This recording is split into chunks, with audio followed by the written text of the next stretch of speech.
آج جمعے کی اس نشست میں ہم سورہ اخلاص جو 4 آیات پر مشتمل سورت ہے، اس کی روشنی میں اللہ رب العالمین کی ذات اور صفات کو منطقی اور عقلی زاویے سے سمجھنے کی کوشش کریں گے۔ سورہ اخلاص اللہ رب العالمین کا سائنٹیفک تعارف ہے۔ یہاں توجہ طلب بات یہ ہے، ہم قرآن کی کسی بھی سورت کا جب نام دیکھتے ہیں تو وہ نام سورت کے کسی نہ کسی لفظ سے لیا گیا ہوتا ہے، یعنی سورت کا جو نام ہے یہ نام لفظی طور پر اس سورت کا حصہ ہے۔ لیکن سورہ اخلاص کا مطالعہ کرتے ہیں، نام اخلاص ہے، لیکن 4 آیات میں کہیں بھی یہ اخلاص کا لفظ استعمال نہیں ہوا۔ دراصل اخلاص یہ سورہ اخلاص کا مضمون ہے، یعنی اللہ رب العالمین نے اس سورت میں پیور انٹروڈکشن رکھا ہے، اپنا بے آمیزش تعارف اللہ رب العالمین نے اس سورت کے اندر اپنا رکھ دیا ہے۔ یہ سورت توحید کے ان تمام رخنوں کو بھر دیتی ہے جو رخنے اللہ رب العالمین کی توحید میں پیدا کیے جاتے رہے ہیں، نزول قرآن سے پہلے بھی، نزول قرآن کے زمانے میں بھی، اور تا قیامت جو رخنے، جو گیپ اللہ رب العالمین کی توحید میں پیدا کیے جائیں گے، تا قیامت اللہ رب العالمین نے وہ رخنے اس سورت کے اندر بھر دیے ہیں۔ یہی وجہ ہے کہ ہمارے نبی صلی اللہ علیہ وسلم نے یہ چاہا ہے کہ میرے ہر امتی کو یہ سورت ترجمے کے ساتھ یاد ہو، مفہوم کے ساتھ یاد ہو۔ اللہ کے نبی علیہ الصلوۃ والسلام نے اس سورت کے بارے میں کہا، تعدیل ثلث القرآن، یہ ثلث قرآن ہے، تہائی قرآن ہے، 1/3 قرآن ہے۔ اور آپ صلی اللہ علیہ وسلم کے صحابہ نے پھر اس سورت کے ساتھ جو قلبی تعلق قائم کیا ہے وہ روایات سے ہمیں ملتا ہے۔ ایک روایت اگر آپ کے سامنے میں رکھوں جو معروف بھی ہے، زبان زد عام بھی ہے، بخاری کتاب التوحید کی یہ روایت ہے۔ عائشہ صدیقہ رضی اللہ تعالی عنہا اس کی راویہ ہیں۔ وہ کہتی ہیں کہ نبی علیہ الصلوۃ والسلام نے ایک لشکر روانہ کیا اور اس پر ایک شخص کو کمانڈر مقرر کیا۔ وہ کمانڈر جب بھی اپنے ساتھیوں کو نماز پڑھاتا تو اس کی تلاوت کا اختتام ہوتا قل هو اللہ احد پر، یعنی فیختم بقل هو اللہ احد۔ وہ اپنی تلاوت کا، اپنی قرأت کا اختتام کرتا تھا سورہ اخلاص پر۔ جب یہ لشکر واپس آیا تو لشکر کے جو لوگ تھے انہوں نے نبی علیہ الصلوۃ والسلام سے پورا واقعہ کہہ سنایا۔ تو نبی علیہ الصلوۃ والسلام نے فرمایا، سلوہ لأی شیء یصنع ذلک، جاؤ اس سے پوچھو کہ آخر وہ نماز پڑھاتے ہوئے اپنی تلاوت کا اختتام سورہ اخلاص پہ کیوں کرتا ہے۔ وہ لوگ آئے، انہوں نے اپنے کمانڈر سے پوچھا تو کمانڈر نے کہا کہ میں اپنی تلاوت کا اختتام سورہ اخلاص پر اس لیے کیا کرتا ہوں لأنہا صفت الرحمن، اس میں رحمان کی صفات بیان ہوئی ہیں، اس میں رحمان کی ذات اور صفات کا تذکرہ ہے۔ فأنا أحب أن أقرأ، میں پسند کرتا ہوں کہ میں اس تلاوت کا، اس سورت کا بار بار میں اس کی تلاوت کروں۔ انہوں نے نبی علیہ الصلوۃ والسلام کو آ کر بتایا تو اللہ کے رسول نے فرمایا کہ اگر وہ اللہ رب العالمین کی صفات اور ذات سے محبت کرتے ہوئے اپنی تلاوت کا اختتام سورہ اخلاص پہ کرتا ہے، اخبروہ ان اللہ تعالی یحبہ، جاؤ اسے خبر دے دو کہ اللہ بھی اس سے محبت رکھتا ہے۔ تو سورہ اخلاص اللہ رب العالمین کی ذات اور صفات کا سائنٹیفک تعارف ہے۔ اسی لیے آپ جتنے بھی سننے والے یہاں میرے سامنے ہیں، ان سے میں کہوں گا کہ اپنے دل و دماغ کے دریچوں کو کھولیں اور اس صورت کی گہرائی میں اترنے کی کوشش کریں۔ اللہ رب العالمین پہلی آیت میں فرماتے ہیں قل هو اللہ احد، اے محمد صلی اللہ علیہ وسلم، اے قرآن کے قاری کہہ دے وہ اللہ ایک ہے۔ اللہ یہ خالق ارض و سما کا ذاتی نام ہے۔ جب ہم عرب دنیا کا مطالعہ کرتے ہیں، نزول قرآن سے پہلے، نبی صلی اللہ علیہ وسلم کی بعثت سے پہلے، عرب لوگ اللہ کا لفظ اللہ تعالیٰ کے علاوہ کسی کے لیے استعمال نہیں کرتے تھے۔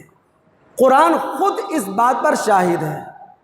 تو عرب لوگ نزول قرآن سے پہلے ہی خالق ارض و سما کو اللہ تعالیٰ کے نام سے پکارتے تھے، اللہ تعالیٰ کے نام سے اس کا ذکر کرتے تھے۔ ان کے بے شمار دیوی دیوتا تھے، لیکن کسی دیوی دیوتا کے لیے انہوں نے کبھی بھی لفظ اللہ استعمال نہیں کیا، الہ کا لفظ وہ استعمال کرتے تھے۔ تو اللہ غیر معروف لفظ نہیں تھا عرب دنیا میں۔ پھر یہاں سمجھنے کی بات یہ ہے، چونکہ ہم گہرائی میں جانا چاہتے ہیں، لغت میں اتر کر اس لفظ اللہ کو ہم تلاش کرتے ہیں تاکہ اللہ رب العالمین کی ذات اور صفات کا کسی حد تک ہمیں تعارف حاصل ہو جائے۔ امام لغت ہیں امام راغب اصفہانی رحمۃ اللہ علیہ، ان کی معروف کتاب ہے مفردات۔ الف سے جتنے بھی الفاظ قرآن میں آئے ہیں ان کا تعارف اسٹارٹ میں دیا گیا ہے، شروع میں دیا گیا ہے۔ وہ کہتے ہیں کہ اللہ اصل میں الہٌ ہے۔ عربوں نے الف لام تعریف کا داخل کر کے الہٌ کو اللہ بنایا۔ اب اس کا روٹ ورڈ کیا ہے، کس لفظ سے الہٌ مشتق ہوا ہے، یہ سمجھنے والی بات ہے۔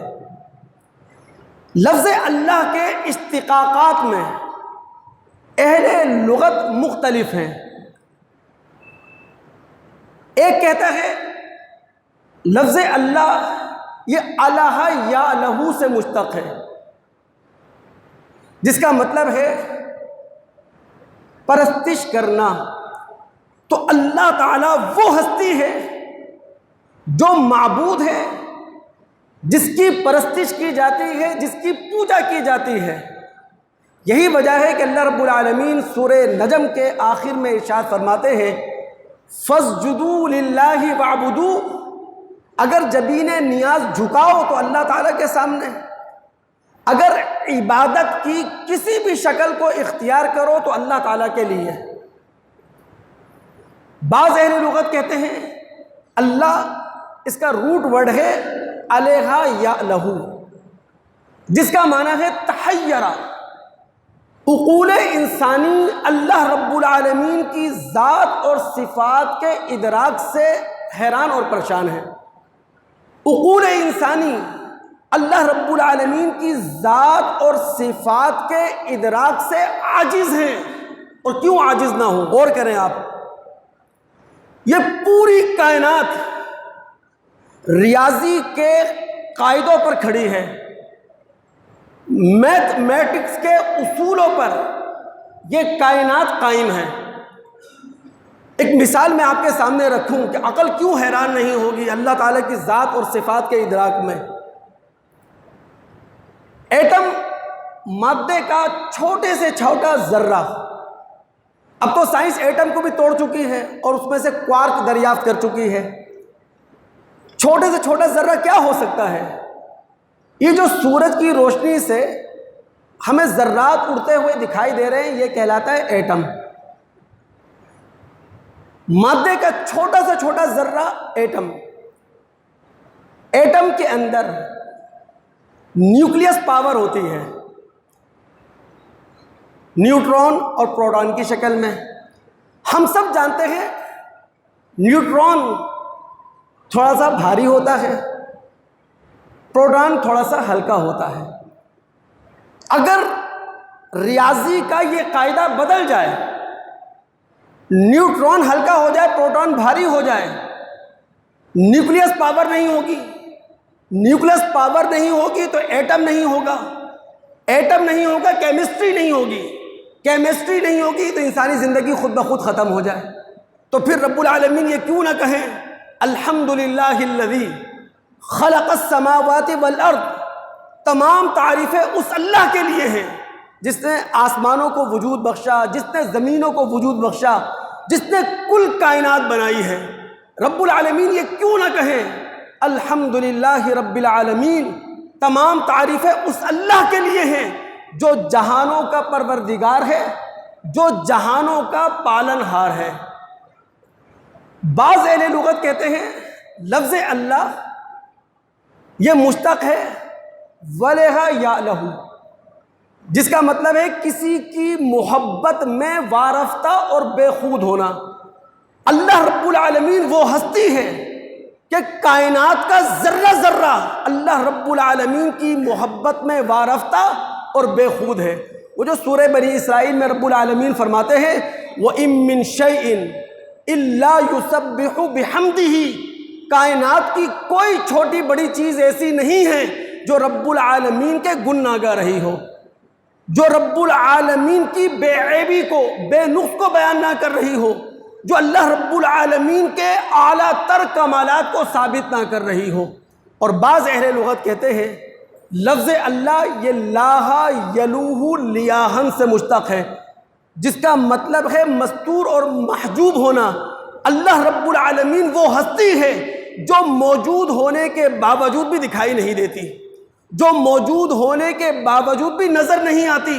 سورہ انعام میں رب العالمین نے کہا نا لا تدرکہ الابصار وہو یدرک الابصار وہو اللطیف الخبیر، نگاہیں اس کا ادراک نہیں کر سکتی، وہ ہر نگاہ پر نظر رکھتا ہے، وہ بڑا باریک بھی ہے۔ تو اللہ اس کا ذاتی نام ہے۔ اب یہاں آپ کی توجہ رہنی چاہیے، دماغ حاضر رہنا چاہیے۔ اللہ رب العالمین نے اپنی ذات اور صفات کا تعارف کرواتے ہوئے پہلی آیت میں کہا ہے قل، اے قرآن کے قاری کہہ دے، اے قرآن کے قاری اعلان کر دے واللہ احد، وہ اللہ اکیلا ہے، وہ اللہ یکتا ہے، اللہ اکیلا ہے۔ اللہ اپنا وجود بھی رکھتا ہے اور اللہ اپنا تنہا وجود رکھتا ہے۔ اللہ کے وجود پر اور اللہ تعالیٰ کے تنہا وجود پر ہمارا وجدان گواہ ہے، ہماری عقل گواہ ہے، انسانی تاریخ اس کے پیچھے کھڑی ہوئی ہے۔ سمجھیں آپ بات کو کہ اللہ اپنا وجود رکھتا ہے، اللہ اپنا تنہا وجود رکھتا ہے۔ اللہ تعالیٰ کے وجود پر، اللہ تعالیٰ کے تنہا وجود پر وجدان بھی گواہ ہے، عقل بھی گواہ ہے، تاریخ انسانی بھی گواہ ہے۔ اب اللہ رب العالمین کے وجود اور تنہا وجود پر وجدان کس طرح گواہ ہے سنیے۔ اللہ رب العالمین نے جس فطرت پر ہم انسانوں کو پیدا کیا ہے، ہماری فطرت کا تقاضا ہے، ہمارے باطن کی پکار ہے کہ ہمارا کوئی خالق ہے۔ ہماری فطرت کا تقاضا، ہمارے اندر کا تقاضا، ہمارے باطن کی آواز ہے کہ ہمارا کوئی خالق ہے۔ ہاں بسا اوقات ایسا ہوتا ہے کہ وقتی دباؤ کے اثر وہ فطری تقاضا دب جاتا ہے، وہ باطن کی آواز خاموش ہو جاتی ہے، لیکن جب خارج سے آواز لگتی ہے قولوا لا الہ الا اللہ، کہو اللہ کے سوا کوئی معبود نہیں ہے، تو پھر انسان کا باطن حرکت میں آتا ہے، مالک مار رہا ہے، کوڑے برسا رہا ہے، لیکن وہ موحد کہتا ہے احد احد۔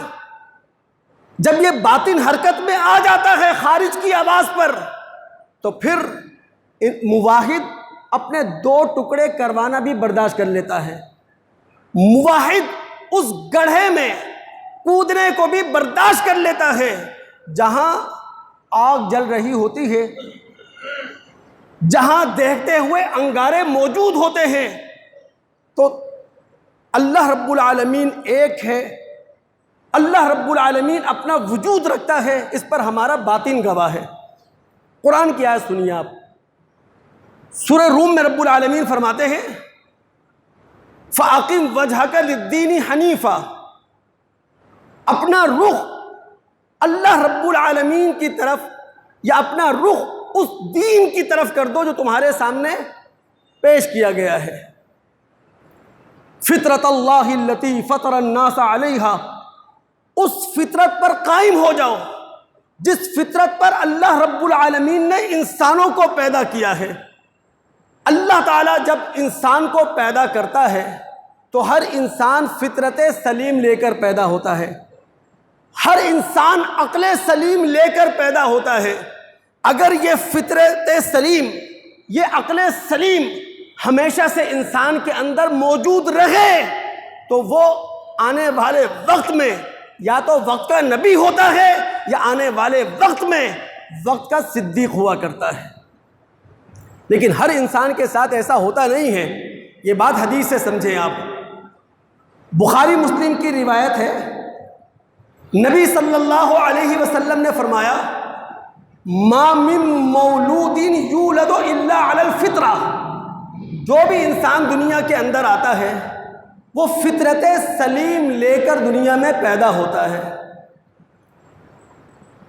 پھر اس پر کنڈیشننگ کا وقت آتا ہے، یعنی ایک مخصوص گھرانے میں اس نے آنکھ کھولی، ایک مخصوص ماحول کے اندر وہ پروان چڑھا، مخصوص روایات کا اس نے سامنا کیا، مخصوص عقائد اس نے سنے اور پڑھے، مخصوص لوگوں کے ساتھ وہ اٹھا اور بیٹھا، مخصوص اداروں میں جا کر اس نے تعلیم حاصل کی، یہ کنڈیشننگ کی ایج ہے اس کی۔ اب یہ کنڈیشننگ کی ایج میں ہوتا کیا ہے؟ فَأَبَوَاهُ يُحَوِّدَانِهِ أَوْ يُنَصِّرَانِهِ أَوْ يُمَجِّسَانِهِ، اس کے ماں باپ سلیم فطرت پر پیدا ہونے والے بچے کو یہودی بنا دیتے ہیں، عیسائی بنا دیتے ہیں، مجوسی بنا دیتے ہیں، لیکن کنڈیشننگ کی ایج کے بعد ہر انسان کو ڈی کنڈیشننگ کی ایج ملتی ہے، یعنی جب انسان اپنی عقل استعمال کر سکتا ہے، جب انسان اپنا علم استعمال کر سکتا ہے، اور علم و عقل کے استعمال سے وہ جان سکتا ہے کہ صحیح کیا ہے، غلط کیا ہے، حق کیا ہے، باطل کیا ہے۔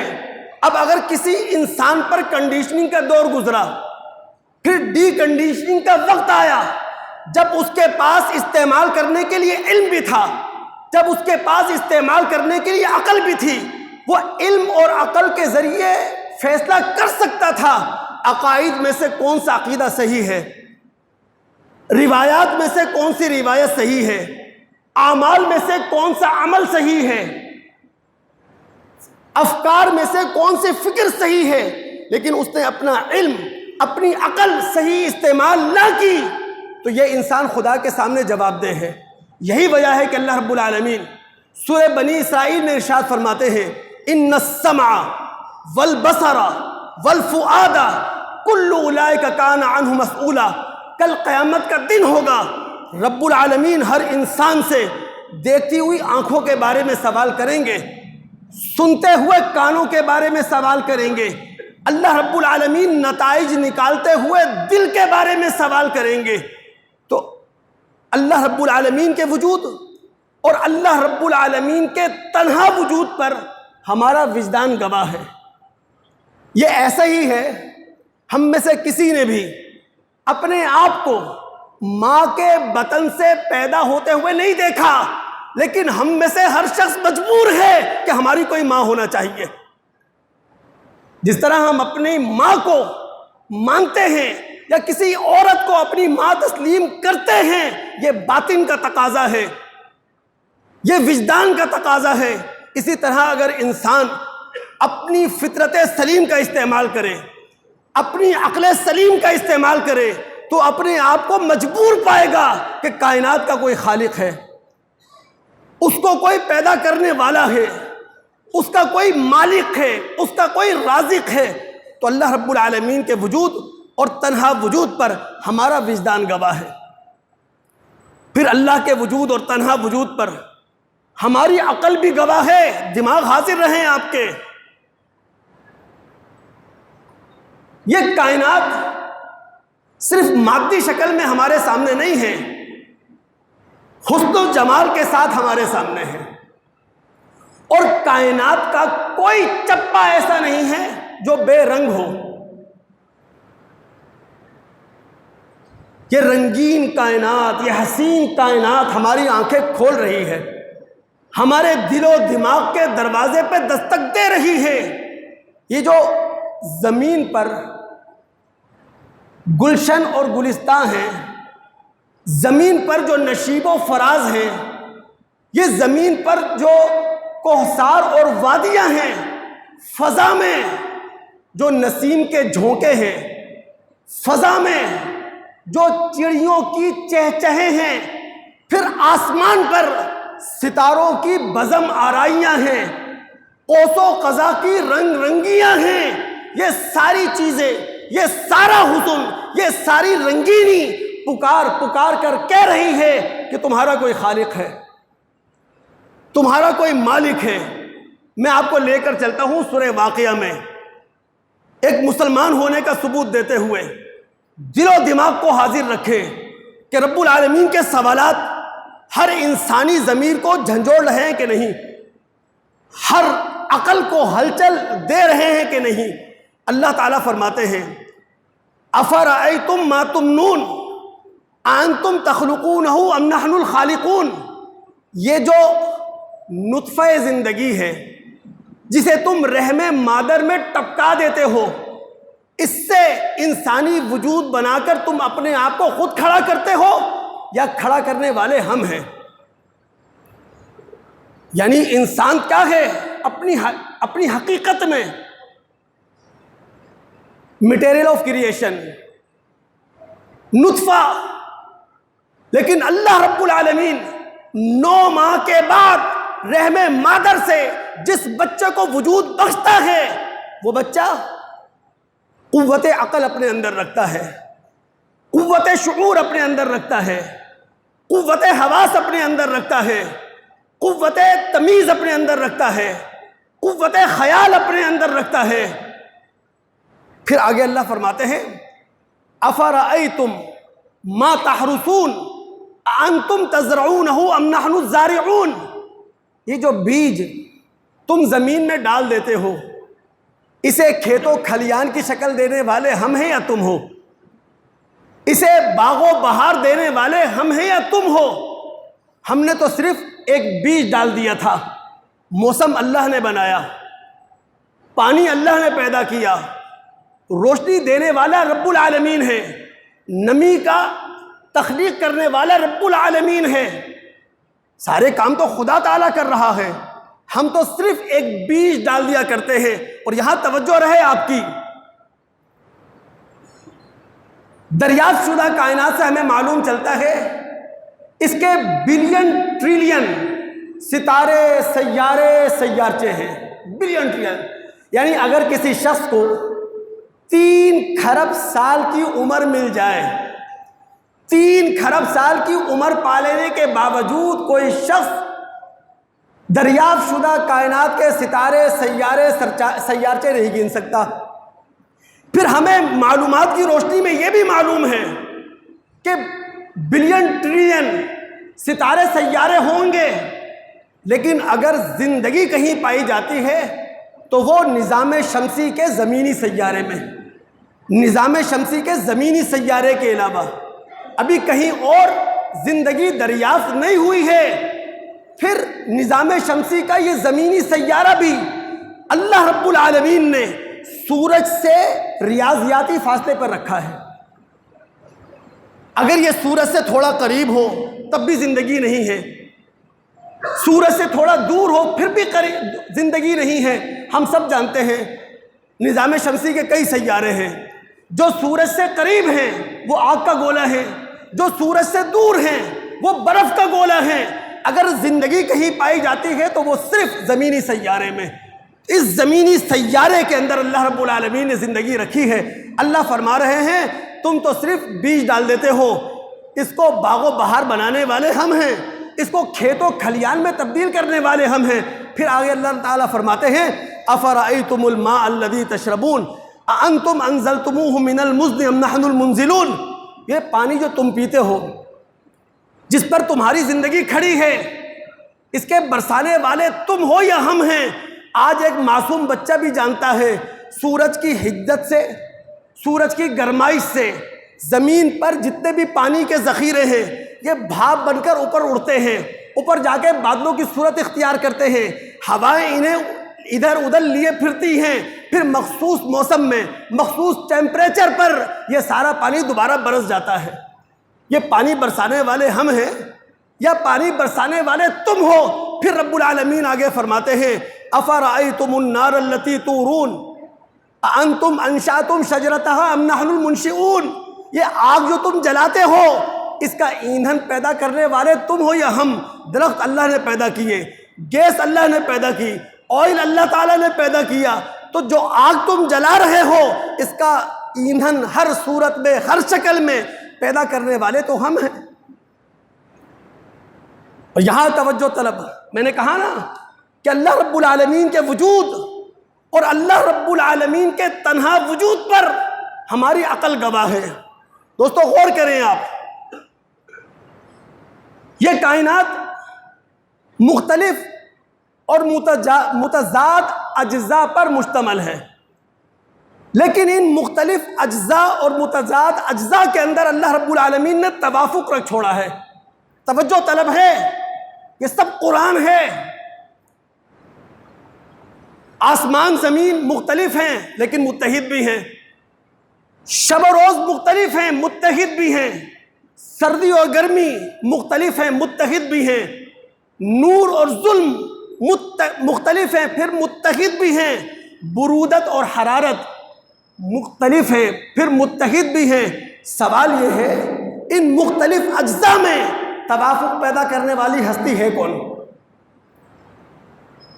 یہ ہوا، یہ آگ، یہ پانی، یہ درخت، یہ پہاڑ، یہ شجر، یہ حجر، یہ سورج، یہ چاند، یہ چرند، یہ پرند، یہ سب مختلف ہونے کے باوجود متحد ہیں.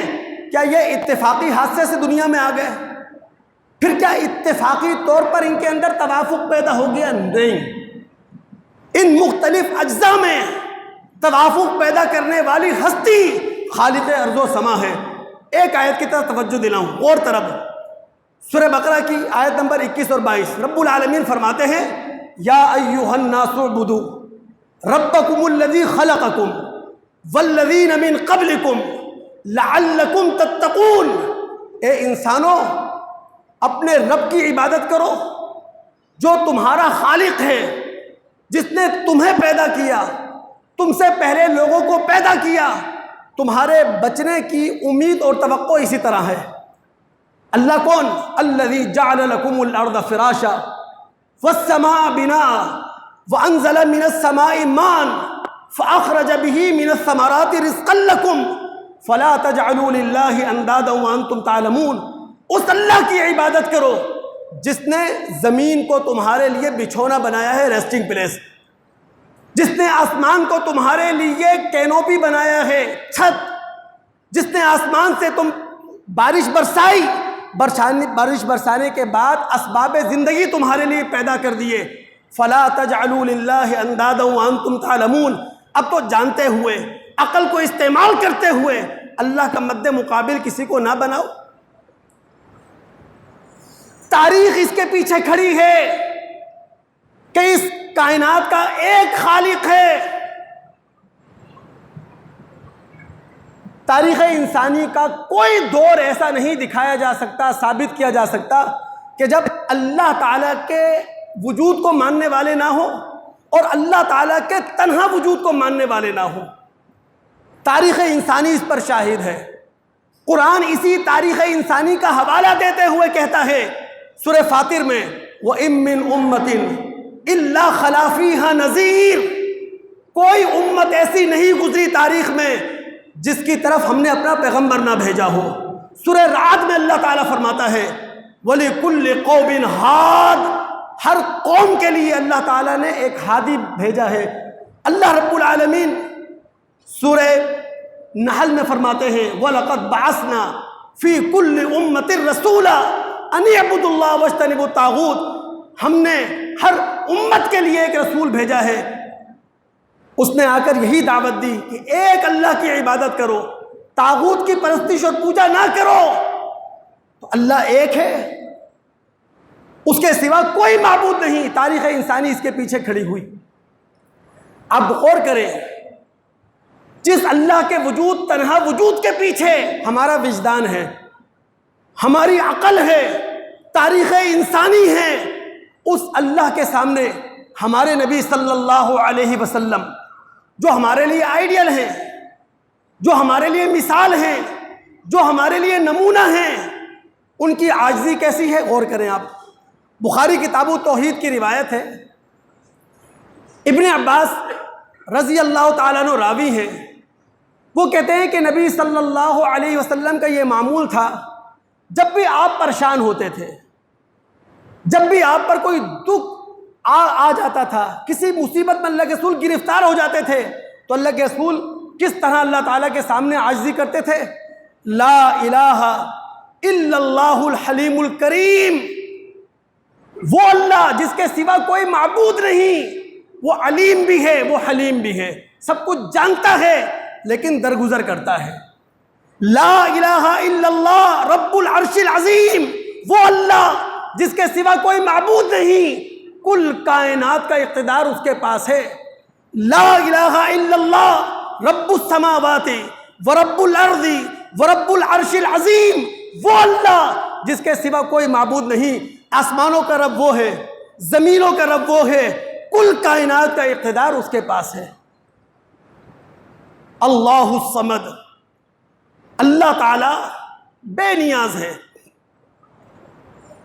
جنازہ بھی آ چکا ہے، وقت بھی میرے پاس مختصر ہے، دماغوں کو حاضر رکھے چند باتیں میں آپ کے سامنے عرض کرنا چاہتا ہوں۔ اللہ الصمد، اللہ بے نیاز ہے۔ سورہ اخلاص اللہ رب العالمین کی ذات اور صفات کا تعارف ہے۔ پہلی آیت میں بھی اللہ تعالیٰ کا ذاتی نام آیا اللہ، دوسری آیت میں بھی اللہ تعالیٰ کا ذاتی نام آ گیا اللہ، اللہ الصمد۔ یاد رکھیے فلسفہ توحید میں توحید کے 4 درجے ہیں۔ نمبر 1 توحید فی الذات، اللہ تعالیٰ ذات واجب الوجود ہیں، یعنی اللہ رب العالمین وہ واحد ہستی ہیں جن پر کبھی زمانہ عدم نہیں آیا، نعوذ باللہ من ذالک، کہ کبھی اللہ تعالیٰ کا وجود نہیں تھا بعد میں اس کا وجود ہوا، نعوذ باللہ۔ توحید فی الذات، اللہ تعالیٰ کے علاوہ کائنات کی ہر چیز پر زمانہ عدم آیا ہے۔ ایک وقت تھا کائنات نہیں تھی، ایک وقت تھا زمین تھی رہنے کے قابل نہیں تھی، ایک وقت تھا زمین تھی انسان نہیں تھا، تو کائنات کی ہر چیز پر زمانہ عدم آیا ہے۔ اللہ وہ واحد ہستی ہے جس پر زمانہ عدم کبھی نہیں آیا۔ ایک ہے توحید فی الخلق، یعنی ہر چیز کا خالق اللہ تعالیٰ ہے، چاہے وہ جوہر ہو چاہے وہ عرض ہو۔ یاد رکھیے جب تاریخ انسانی کا مطالعہ کرتے ہیں، قرآن کا مطالعہ کرتے ہیں، مشرکین نے کسی بھی زمانے میں جواہر کا خالق غیر اللہ کو نہیں مانا، آسمان کا خالق اللہ مانا، زمین کا خالق اللہ کو مانا، سورج اور چاند کا خالق اللہ کو مانا۔ ہاں آراز میں وہ کہتے تھے جس طرح اللہ خالق ہے دوسرے بھی خالق ہیں، مثال کے طور پر شفا ہے، بیماری ہے، امیری ہے، غریبی ہے۔ توحید فی الخلق کا مطلب یہ ہے چاہے جوہر ہو، آسمان و زمین، سورج و چاند، اس کا خالق بھی اللہ ہے، چاہے عرض ہو، شفا، بیماری، امیری غریبی اس کا خالق بھی اللہ ہے۔ ایک ہے توحید فی التدبیر، یعنی کل کائنات کی پروگرامنگ کرنے والا اللہ ہے، کل کائنات کی پلاننگ کرنے والا اللہ رب العالمین ہے، اس کے علاوہ کوئی نہیں ہے۔ تاریخ انسانی کا کوئی دور پڑھ لیں، لوگوں کی یہ غلطی رہی ہے، لوگوں کو یہ وہم رہا ہے کہ اللہ رب العالمین صرف آسمانوں کی پلاننگ کرتے ہیں اور زمینوں کی پلاننگ اس نے اپنے بندوں کے حوالے کر دی ہے۔ اللہ نے کہا نہیں، یدبر الامر من السماء الی الارض، آسمان سے لے کر زمین تک چپے چپے کی پروگرامنگ کرنے والے ہم ہیں، یعنی آسمان کی تدبیر بھی ہم کرتے ہیں، زمین کی تدبیر بھی ہم کرتے ہیں۔ یہی تو وجہ ہے قرآن میں نبی علیہ السلام سے کہا گیا، اللہ کے رسول اگر میرے بندے آپ سے میرے بارے میں پوچھیں کہ اللہ کہاں ہے تو آپ کہہ دیں فإنی قریب، اے انسانوں مجھے اپنے آپ سے دور نہ کرو، مجھے اپنے آپ سے دور نہ سمجھو۔ تم خلوت میں بھی مجھ سے کانٹیکٹ کر سکتے ہو، تم جلوت میں بھی مجھ سے کانٹیکٹ کر سکتے ہو، تم اعلانیہ بھی مجھ سے بات کر سکتے ہو، تم خاموشی سے بھی مجھ سے بات کر سکتے ہو۔ 24 گھنٹے کا، رات اور دن کا، شب اور روز کا کوئی لمحہ ایسا نہیں ہے جب ہمارا دربار بند ہوتا ہو۔ یدبر الامر من السماء۔ اس کے بعد ہے توحید فی الالوہیہ۔ بھئی جب اللہ رب العالمین ذات واجب الوجود ہے، جوہر کا خالق ہے، عرض کا خالق ہے، کائنات کی تدبیر کرنے والا ہے، تو پھر داتا بھی وہی ہوگا، پھر دستگیر بھی وہی ہوگا، پھر غوث بھی وہی ہوگا، پھر ہر ایک کی سننے والا بھی وہی ہوگا۔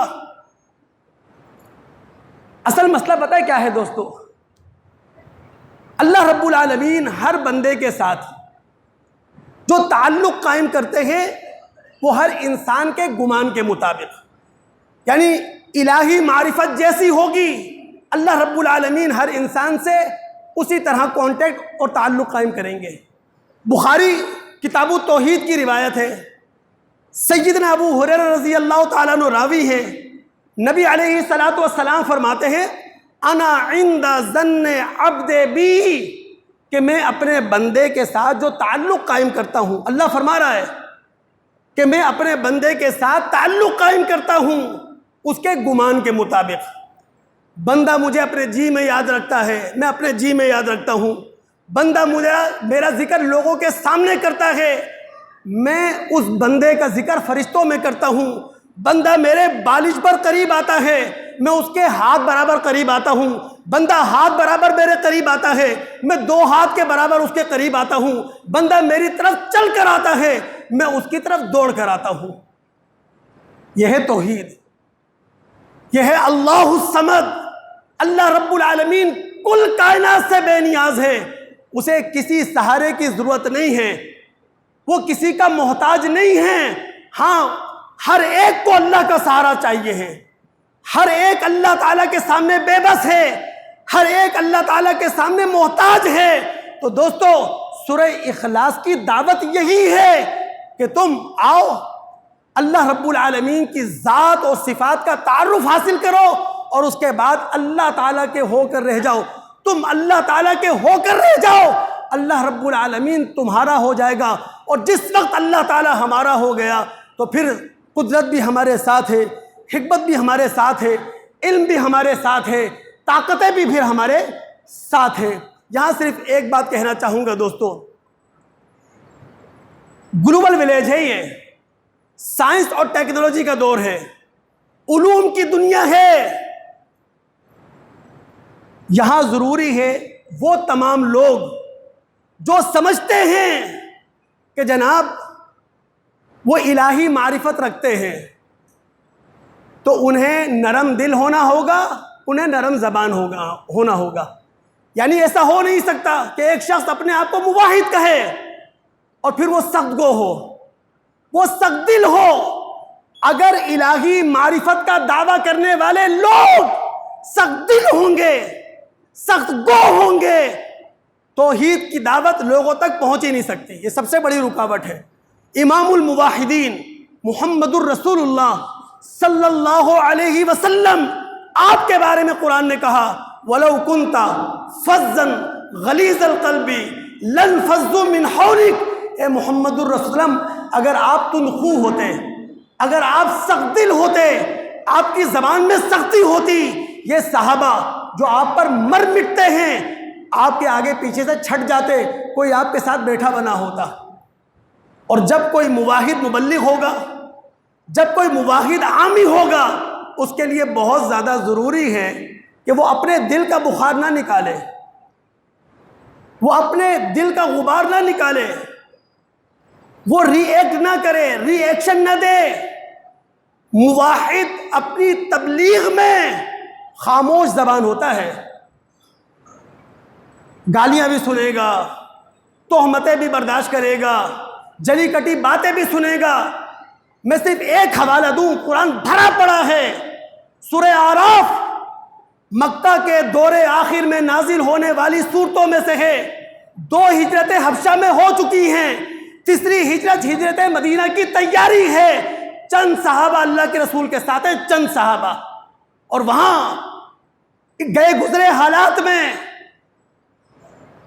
تلوار پر سفر کرنے کے مترادف حالات میں اللہ رب العالمین نبی علیہ الصلوۃ والسلام اور صحابہ سے کہہ رہے ہیں کہ اے صحابہ، اے اللہ کے رسول، درگزر کیجئے، تحمل سے کام لیجئے، نرم مزاج بنائیے اپنے آپ کو، مخالفین ان پر رحم کیجئے، مخالفین کے ساتھ حلم کا رویہ رکھیے، درگزر کا رویہ رکھیے۔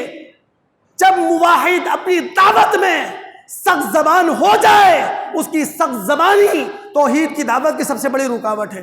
اللہ رب العالمین سے دعا ہے کہ اللہ رب العالمین سننے کے بعد سمجھنے کی، سمجھنے کے بعد عمل کرنے کی توفیق عطا فرمائے۔